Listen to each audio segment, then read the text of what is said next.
My in-laws uninvited me from the merger gala, claiming my state school education would embarrass their billionaire investors. They didn't know I was the anonymous architect behind the $90 million deal, or that the buyers were only coming to meet me. Before we continue today's story, we have an urgent announcement to make. Due to technical issues, we are pivoting towards another channel. Please subscribe to our new channel, Inherited Revenge. You can find the link in the video description, the pinned comment, and the collaboration tag on this video. Make sure to switch over now so you don't miss out. Thank you for your support. Now back to the story. The email notification on my phone pinged, a sharp, singular sound that seemed to cut through the heavy silence of the living room. I didn't need to look at it to know what it was. It was a confirmation from the caterers for the gala. The gala I had spent the last 6 months silently orchestrating from the shadows of my home office. I was sitting on the sofa, my legs tucked under me, nursing a cup of lukewarm tea.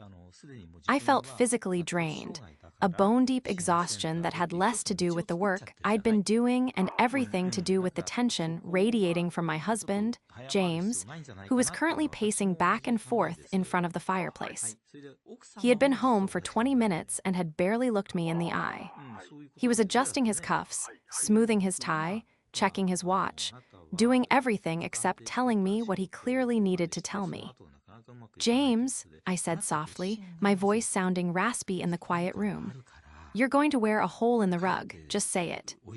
He stopped pacing but didn't turn to face me immediately.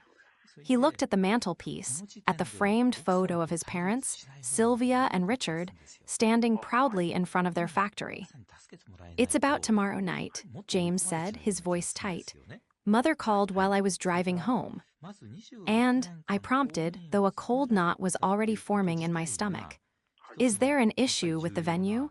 I double-checked the seating charts this morning. The delegation from Tokyo is set to be at the center table, right next to Richard. James finally turned. His face was pale, his expression a mixture of guilt and frustration. "No, Maya, the venue is fine. The seating chart is being rearranged." I set my tea down on the coffee table with a clatter. "Rearranged? Why?" "Mr. Tanaka is very particular about hierarchy. If you move him away from the CEO." "It's not about Tanaka," James interrupted, taking a step toward me but stopping short of actually comforting me. "It's about the head table, the family table." He took a deep breath, like a diver preparing to go under. "Mother and father don't think you should come." The words hung in the air, absurd and brutal. I blinked, sure I had misheard. "Excuse me, I shouldn't come to the merger celebration." James winced. "Look, it's not me, you know it's not me, but this deal, it's $90 million, Maya. It saves the company. It saves everything. And Mother is just, she's spiraling. She's convinced that everything has to be perfect." "And I'm the imperfection?" I asked, my voice rising. "It's the investors," James said, the words rushing out now. "The Japanese delegation. They are very traditional, very elite. Mother thinks. She thinks that because you don't have a background in finance or the right schooling." "The right schooling," I repeated, feeling the blood drain from my face. "You mean because I went to a state university and not a private prep school like you and your sister?" "She said it's a matter of pedigree," James whispered, looking down at his shoes. "She said this party is for highly educated circles. She's afraid that if you're seated there and someone asks you about your online tutoring, that it will look unprofessional, that it will make the family look common." She used the word liability, Maya. I sat there frozen. A liability. I am the one who stayed up until 4:00 a.m. for 3 weeks straight, analyzing the cultural disconnects in the initial proposal. I am the one who ghostwrote Richard's speeches because he couldn't sound empathetic if his life depended on it. I am the one who speaks fluent Japanese, a fact Sylvia and Richard have never bothered to remember because they think I just teach English to kids on Zoom. "And what did you say?" I asked, my voice trembling. "When she called me a liability, when she said my education wasn't good enough for her party, What did you say, James? James rubbed the back of his neck, his face pained.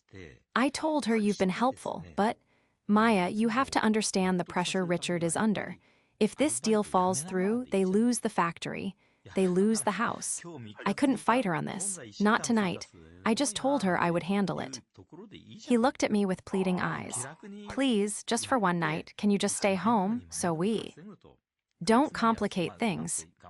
I looked at my husband, the man I had supported emotionally and financially for 5 years while he tried to find his footing in his father's shadow, and I felt something break.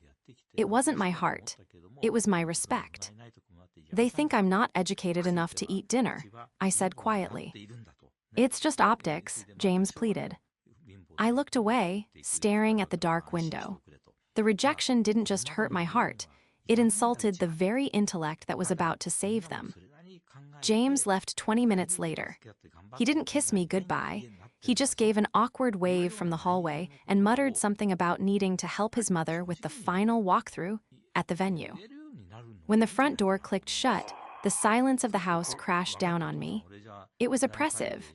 I sat there for a long time, the cold tea still sitting on the coaster, the condensation pooling at the base of the mug.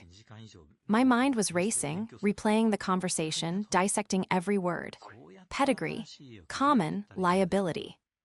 I stood up and walked to the kitchen, my movements mechanical. I felt heavy, as if gravity had doubled in the last hour. My hands were shaking slightly as I poured the tea down the sink. I needed to do something. I couldn't just sit there. I walked into my home office, the spare room, as Sylvia called it. To her, this was where I played teacher. To me, it was the command center.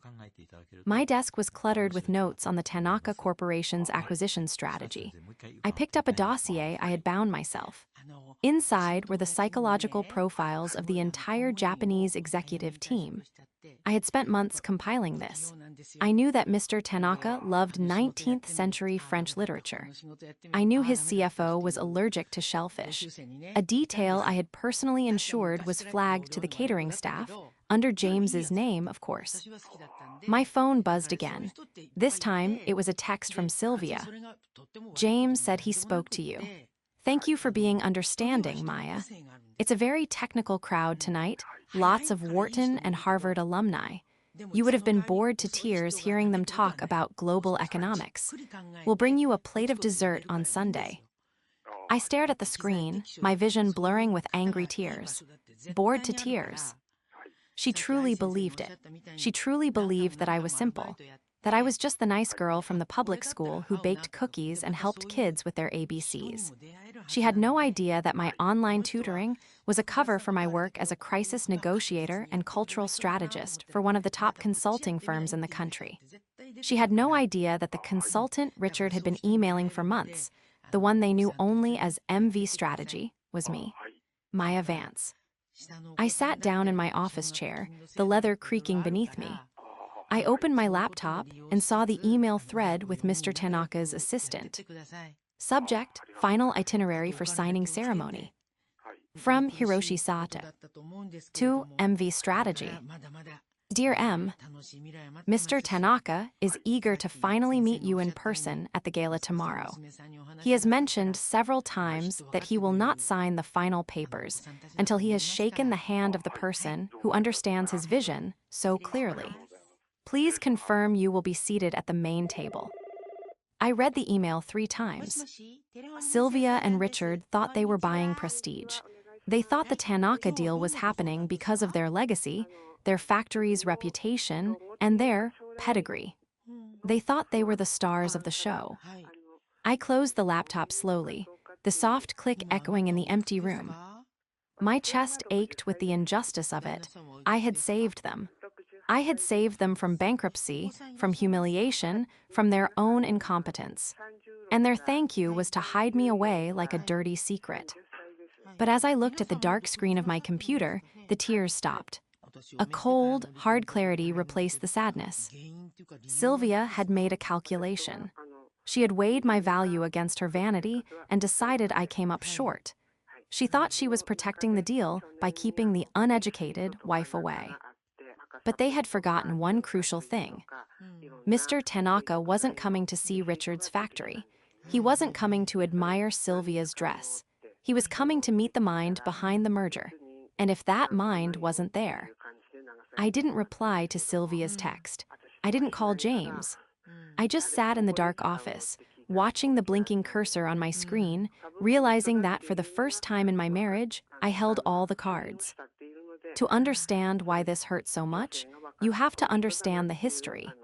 You have to understand that I didn't just marry James. I married into a fortress of expectation that I was never intended to breach.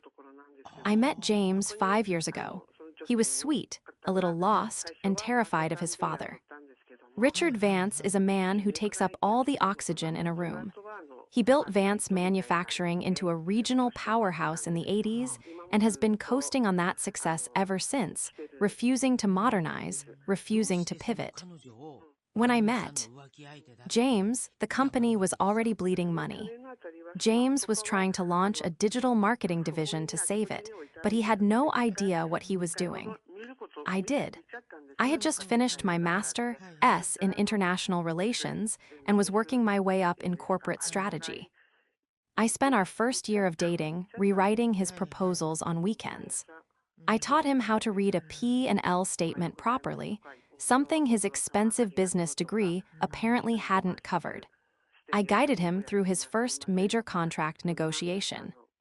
When we got married, Sylvia cried, not tears of joy. She cried because my parents were high school teachers in Ohio, and we didn't have a summer home. She's sweet, I heard her tell a cousin at the wedding reception, not bothering to lower her voice. But she's not. Of our world, is she? I just hope she doesn't hold James back. That was the narrative, Maya the anchor, Maya the limitation. I tried so hard to win them over. I learned about wine. I learned about golf. I dressed the way Sylvia wanted me to dress, but it was never enough. Then came the crisis. 6 months ago, Vance Manufacturing lost its biggest contract. They were facing liquidation.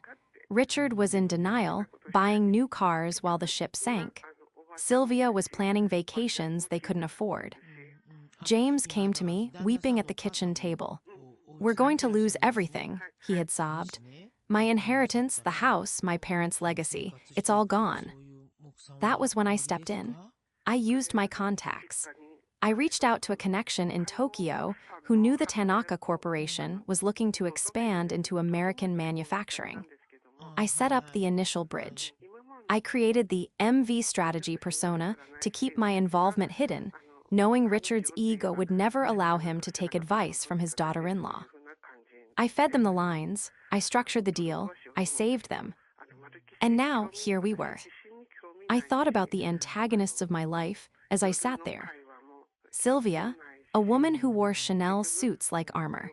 She had never worked a day in her life, yet she spoke about work ethic constantly. Her primary occupation was judgment. She had a way of looking at you, scanning your shoes, your bag, your hair, that made you feel like you were being appraised at a discount pawn shop. And Richard, a man who believed his own hype. He was loud, brash, and dismissive of anything he considered soft skills. He called my job playing on the computer. He once asked me at Christmas dinner, "So, Maya, do you actually make money, or does James just give you an allowance to pretend?" I remembered that dinner vividly. It was last year. We were sitting at their mahogany dining table under a chandelier that cost more than my parents' car. "I do all right, Richard," I had said, smiling tightly. "Well, it's good you have a hobby," Sylvia had chimed in, pouring more wine. "It keeps you busy while James is doing the real work." James had said nothing. He had just eaten his steak, keeping his head down, just like he did tonight. That was the real betrayal. It wasn't just that they were snobs. It was that they were snobs who were currently spending the money I had secured for them while spitting on the hand that fed them. They were polished, yes. They were charming to outsiders. Richard could slap a back and tell a joke. Sylvia could host a tea party with impeccable grace. But beneath the veneer of old money and pedigree, they were hollow. They were grifters in Gucci, surviving on the momentum of the past, terrified of the future, and utterly dependent on the one person they refused to respect. I looked at the clock, 9:00 p.m. The gala was tomorrow night. I imagined Sylvia right now, walking through the ballroom, instructing the florists to move the lilies 3 inches to the left, feeling powerful. I imagined Richard practicing his toast, ready to take credit for the brilliant strategy that saved the company.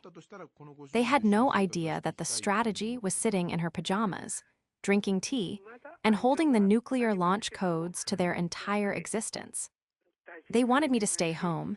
Fine, I would stay home. But I wasn't going to be silent. The morning of the gala arrived with a deceptive calm. The sky was a bruised purple, threatening rain, and the house was quiet.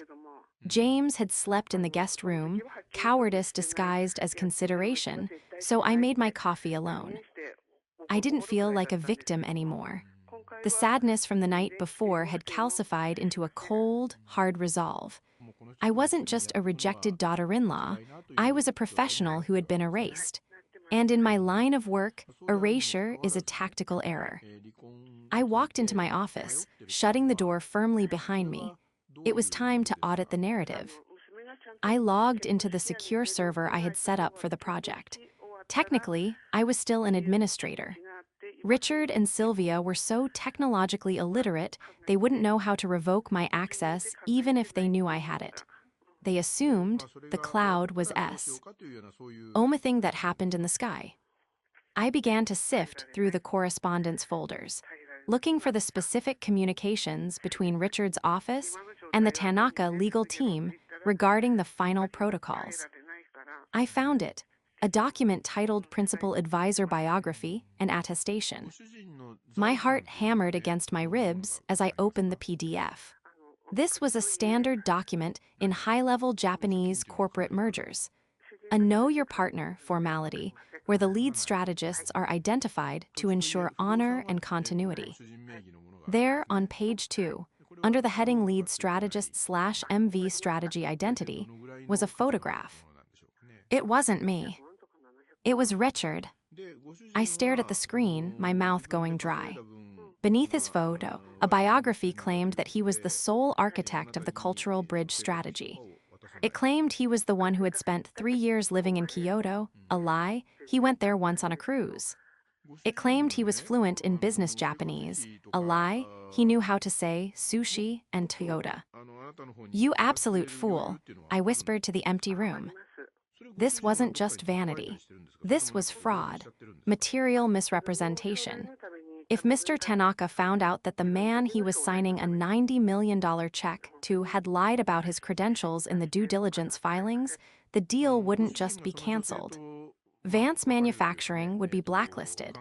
They could be sued for bad faith negotiation. I kept digging. I needed more. I needed to know how deep the rot went.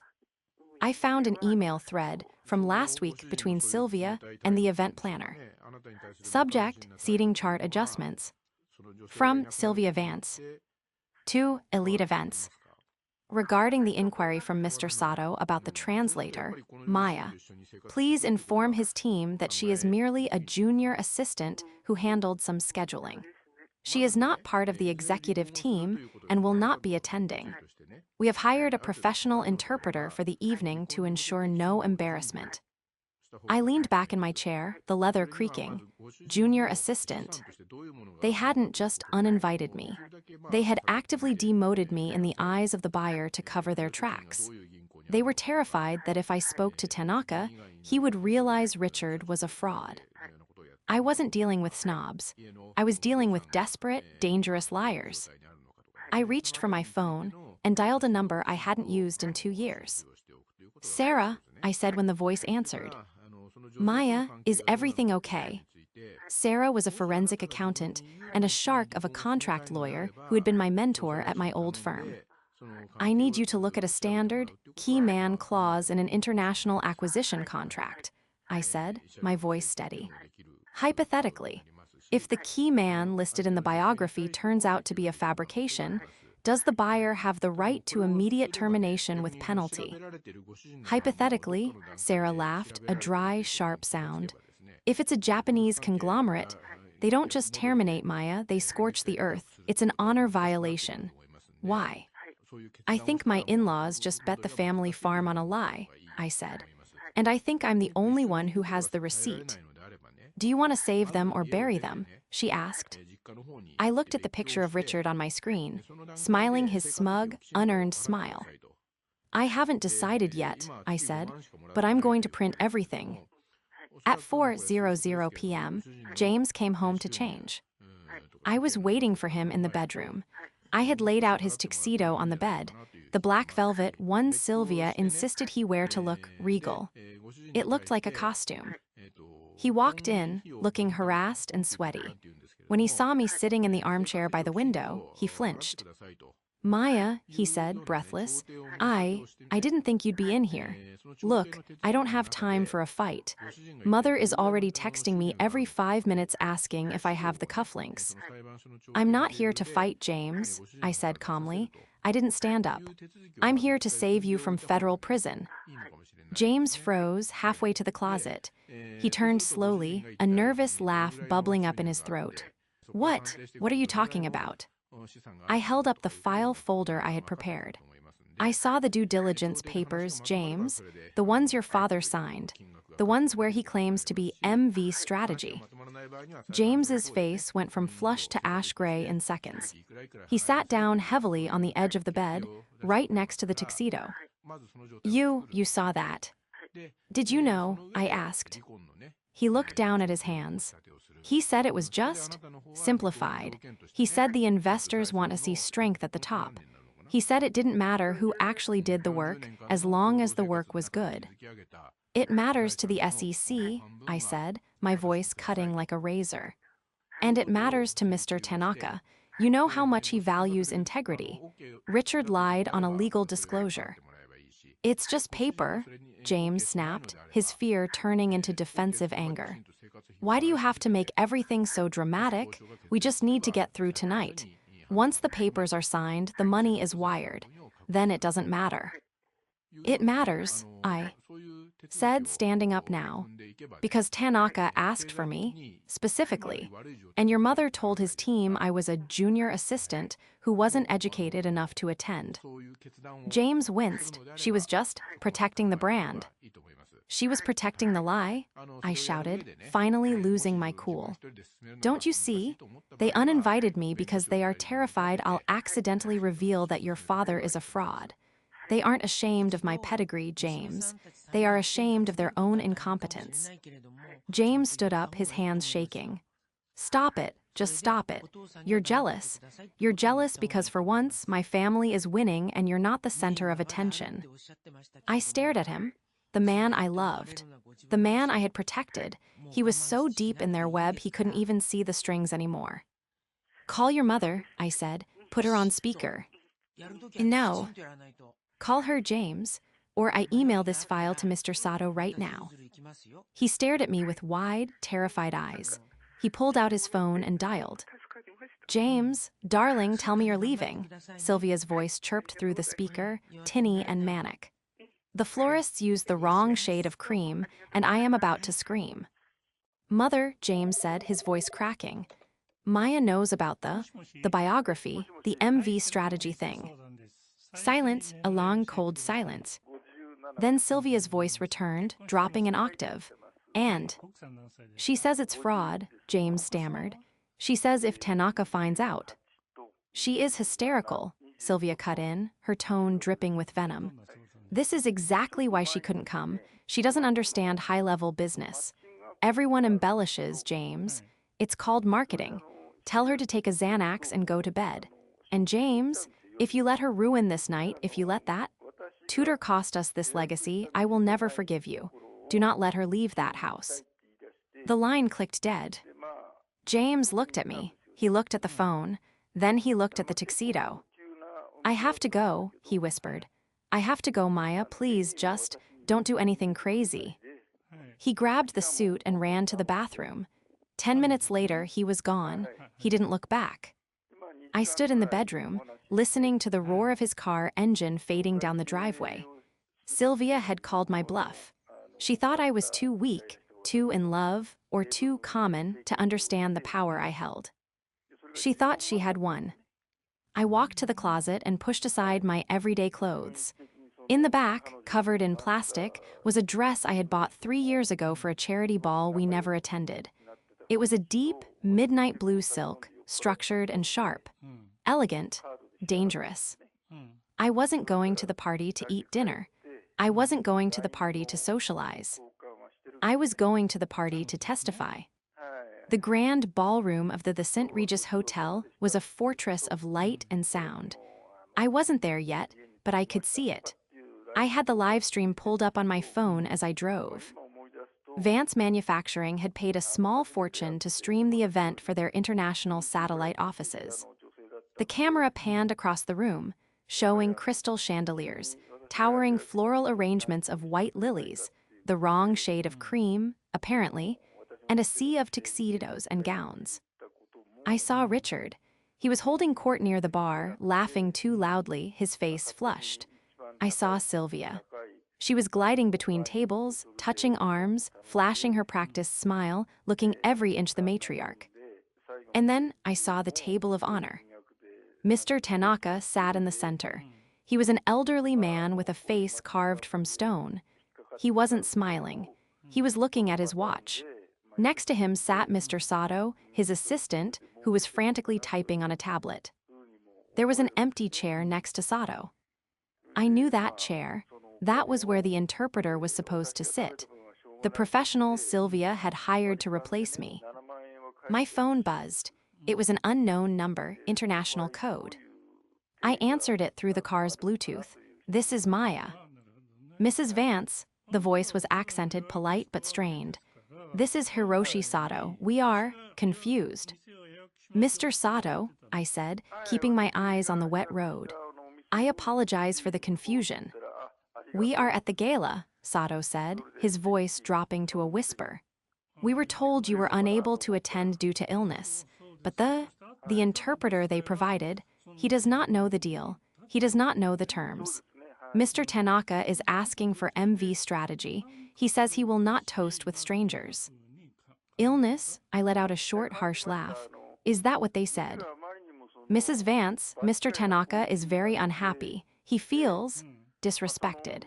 Richard-san is telling stories about Kyoto that make no sense. Mr. Tanaka is preparing to leave." "Tell him to wait," I said. "I'm 5 minutes away." "But your illness." "I'm not sick, Mr. Sato. I've just been redacted. I'm coming to correct the record." I hung up and pressed the accelerator. When I pulled up to the valet, the hotel was glowing like a beacon. I tossed the keys to the stunned valet. ND marched through the revolving doors.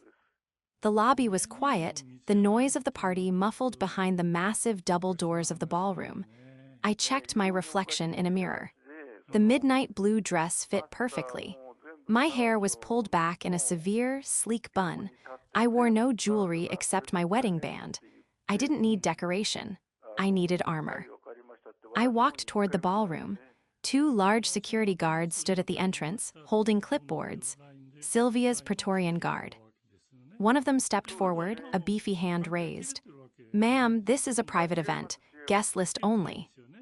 "My name is Maya Vance," I said, my voice projecting clearly. "I am the wife of the heir, and I am the lead consultant for the acquisition." The guard looked down at his list. He frowned. "I have a specific note here, Mrs. Vance. Strictly no admittance for Maya Vance. Instructions from Mrs. Sylvia Vance." Of course, she had put me on the blacklist of my own family's party. "Check the VIP list," I said, bluffing. "Check the Tanaka delegation list." "Ma'am, please leave or I will have to escort you out." I was about to cause a scene. I was ready to scream if I had to, when the ballroom doors swung open. James stumbled out, looking pale and terrified. He saw me and stopped dead. "Maya," he breathed, "what are you doing here? Mother will kill you." "Your deal is dying, James," I said, stepping past the guard who hesitated at James's presence. "Sato called me. Tanaka is walking out." James looked like he was going to vomit. It's a disaster. The interpreter doesn't understand the technical terms. Dad tried to make a joke about samurais and it didn't land. Tanaka hasn't said a word in 20 minutes. Get me in there, I commanded. I can't, James whispered frantically. Mother is right inside the door. She's watching the entrance like a hawk. James, I grabbed his lapels, pulling him close. Do you want to be poor? Do you want to be a laughingstock? Because that is what happens in 10 minutes unless I walk through those doors. He looked at me, searching for the weakness he was used to. He didn't find it. Okay, he whispered. Okay. He turned to the guard. She's with me, let her in. The guard stepped aside. We walked into the anteroom, a small plush hallway that separated the lobby from the main ballroom. And there she was. Sylvia was adjusting her diamond earring in a large gilded mirror. She saw us in the reflection. She spun around, her face twisting into a mask of pure fury. What is she doing here? Sylvia hissed, marching toward us, her silk gown rustling. I told you, James. I told you to keep her away. Mother, the deal is failing, James tried to say, but she cut him off. You look ridiculous, Sylvia spat at me, raking her eyes over my dress. You think you can just waltz in here and play dress up? You are embarrassing us. Get out, before I have security drag you out. I'm not leaving, Sylvia, I said, my voice calm, contrasting her shrillness. You have no business here, she shrieked, not caring who heard. You are an uneducated little girl from Ohio. You don't belong at this table. You are nothing but a placeholder until James finds someone with class. I reached into my clutch and pulled out a single, folded piece of paper. It wasn't the full file. It was just one email. The one where she called me a liability and instructed the staff to lie about my employment. I'm the placeholder, I asked, stepping closer to her. I am MV Strategy, Sylvia. I am the reason there is a table. Lies, she scoffed. Richard wrote that strategy. Richard can't even spell strategy, I said. And right now, Mr. Tanaka knows it. He knows he's been lied to. He's waiting for me. He doesn't even know who you are, Sylvia yelled. Doesn't he? I smiled, a cold, dangerous smile. Then, why did his assistant just text me the gate code to the VIP entrance? Sylvia froze. Her eyes darted from me to James. Get out of my way, Sylvia, I said softly. Or I walk in there and tell the entire room exactly whose pedigree saved this company. She didn't move. She just stared at me with pure, unadulterated hatred. If you go in there, she whispered, you are no longer part of this family. Honey, I said, brushing past her toward the double doors. I resigned from this family 3 chapters ago. I pushed the doors open. The light of the ballroom hit me. The murmur of the crowd died down. And I stepped into the arena. The distance from the double doors to the head table was perhaps 50 yards, but it felt like crossing a desert. The silence in the ballroom wasn't absolute. It was a living, breathing thing, punctuated by the nervous clinking of silverware and the rustle of expensive fabric. Every eye turned. I could feel them, the local elite, the bankers who held the Vance's mortgages, the rivals who were praying for this merger to fail, and the Vances themselves. I didn't look at the crowd. I locked my eyes on one person, Kenji Tanaka. He was sitting stiffly, his hands resting on the table, looking at Richard with an expression of polite bewilderment. Beside him, the hired interpreter was sweating, frantically flipping through a dictionary, clearly out of his depth. Richard saw me first. He was mid-gesture, holding a wine glass when he froze. His face, already flushed from alcohol and stress, drained of color. He stood up so abruptly his chair screeched against the parquet floor, a sound that echoed like a gunshot. Maya, he hissed, his voice carrying in the quiet room. What? What are you doing? I didn't stop walking. My heels clicked rhythmically on the floor. Click, click, click, the sound of a clock counting down. Sylvia was right behind me, breathless, her hand reaching out to grab my arm, but stopping short as the eyes of the room landed on us. She couldn't make a scene. Not here. Not now. She was trapped by her own obsession with optics. I reached the head table. Good evening, Richard, I said, my voice calm, projecting just enough for the table to hear. I believe there has been a misunderstanding regarding the seating arrangements. Richard's eyes darted to the security guards near the wall, then back to me. He forced a smile, a rictus of terror. Maya, please, this isn't the time. You're not well. You should be at home resting. He turned to Mr. Tanaka, laughing nervously. My daughter-in-law, a lovely girl, but she gets confused, very simple, doesn't understand business protocols. The interpreter leaned in to translate, but before he could speak, I turned to Mr. Tanaka. I didn't bow, I didn't smile. I looked him dead in the eye. Tanaka-san, I said, the Japanese rolling off my tongue, crisp and formal. I apologize for the delay. It seems there was a logistical error regarding the attendance of the lead strategist. The silence in the room deepened. It became heavy, suffocating. Mr. Tanaka's eyes widened. He looked at me, really looked at me for the first time. He looked at the midnight blue dress. He looked at my hands, empty of any drink or distraction. You speak, Tanaka asked in Japanese, his voice low and raspy. I do more than speak, I replied, still in Japanese. I listen, and I write. I believe you received my analysis on the cultural integration of the Kyoto branch last month, the one where I suggested the revised pension plan to honor your senior staff. Tanaka stood up, slowly, reverently. You are MV Strategy, he asked. No, Sylvia shrieked. She couldn't help herself. The facade cracked. She pushed past James, marching up to the table, her face twisted in a snarl. She is a liar. She is a tutor. She teaches children on the internet. She turned to the room, her voice rising to a hysterical pitch. I am so sorry, everyone. This is my son's wife. She has no background in finance. She has no pedigree. She attended a state university. She is not educated enough to be part of this conversation. The room gasped. It was a raw, ugly thing to say in polite society. Even the bankers looked down at their plates. But I didn't look down. I looked at Tanaka. He was staring at Sylvia with an expression of utter coldness. I turned to Sylvia. Pedigree, I said, switching back to English so everyone could hear. You keep using that word, Sylvia. You think it means bloodlines and prep schools.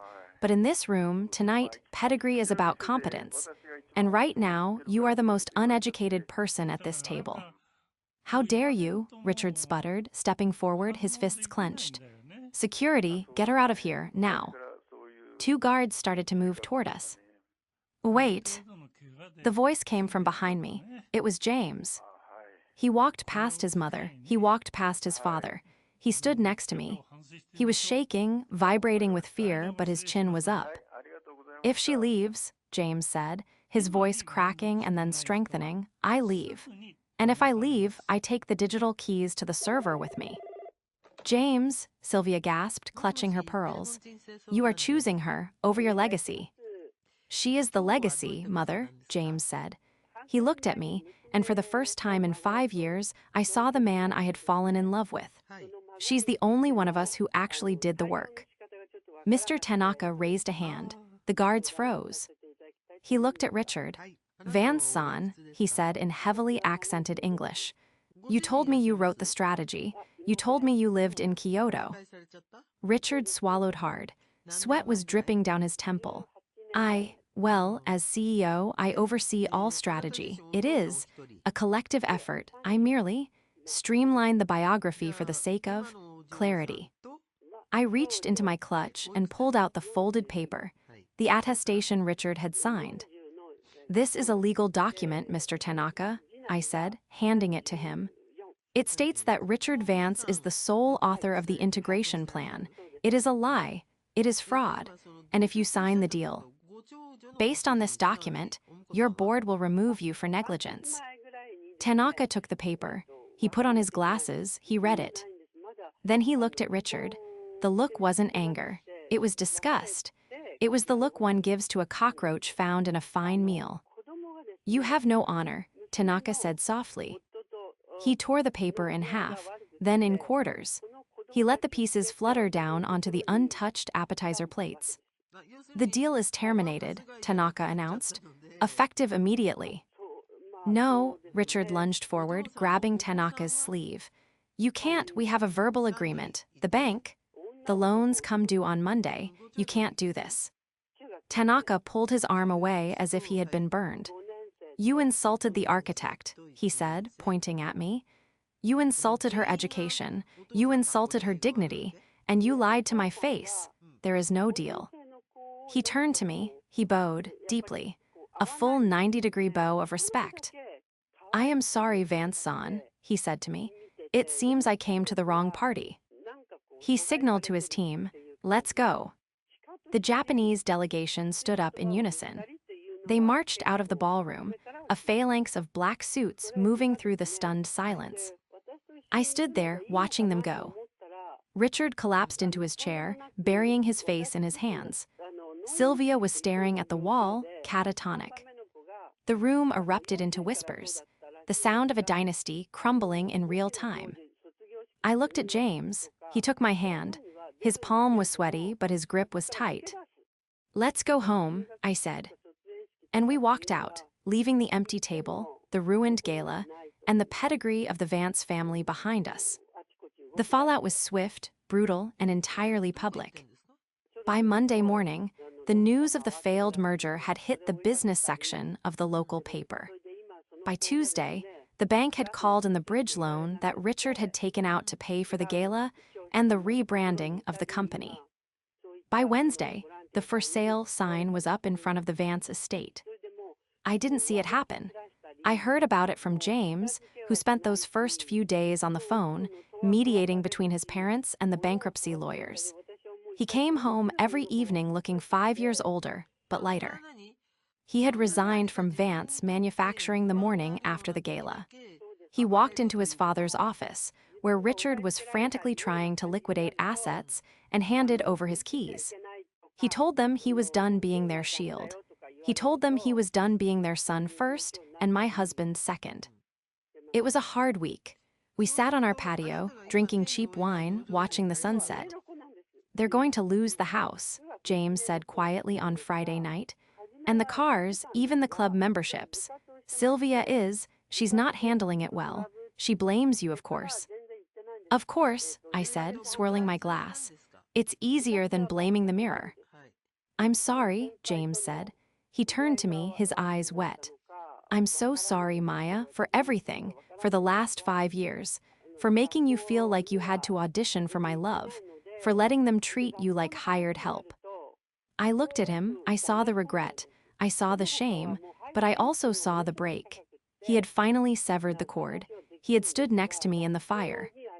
I don't need an apology, James, I said, reaching out to touch his hand. I just need a partner. Are you him? I am, he said. I swear I am, even if we have nothing. I'll get a job. I'll work at a coffee shop if I have to, but I'm not going back to them. I smiled. We won't need the coffee shop. I reached under the patio table and pulled out a thick envelope. It had arrived via courier that afternoon. What is that? James asked. It's from Mr. Tanaka, I said. I opened the envelope. Inside was a contract, not for Vance Manufacturing, for me. Consulting agreement, principal advisor for North American expansion. Retainer, $250,000 per annum. Signing bonus, $50,000. He wants me to build his new team, I said, reading the terms. He wants me to find a new manufacturing partner, a partner with integrity. James stared at the paper. Maya, this is. It's my pedigree, I said softly. But there was another letter in the envelope. A handwritten note on thick, cream-colored stationery. Dear Maya-san, business is about people. I cannot buy a company from men who do not respect the source of their own wisdom. However, I still need a factory. I understand your husband has a background in digital integration and operations. If he is interested, I would like to interview him for the position of operations manager at the new facility we intend to acquire in Ohio. He showed great honor at the gala.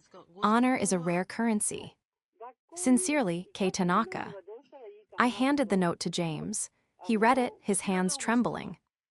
He wants to hire me, James whispered, after everything my father did.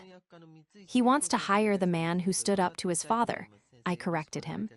He wants to hire the man who chose the truth over the money. James looked at me. And then he started to cry. Not the panicked sobbing of a boy in trouble, but the relief of a man who has been given a second chance. We didn't save the Vance family legacy. That legacy was built on sand and arrogance, and the tide had finally come in.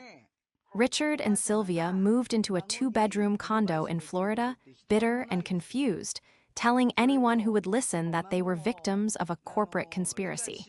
We don't talk much. But we saved us. A month later, I walked into the new Tanaka offices in downtown. I had my own office. My name was on the door, Maya Vance, Senior Strategic Director. I sat down at my desk. I looked at the view of the city skyline. My phone buzzed. It was a text from James.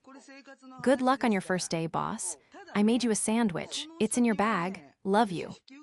I smiled. I opened my bag and took out the sandwich. It was wrapped in foil, with a little sticky note on it that said, "To the smartest woman I know." I took a bite. It tasted like victory. It tasted like I was finally exactly where I belonged.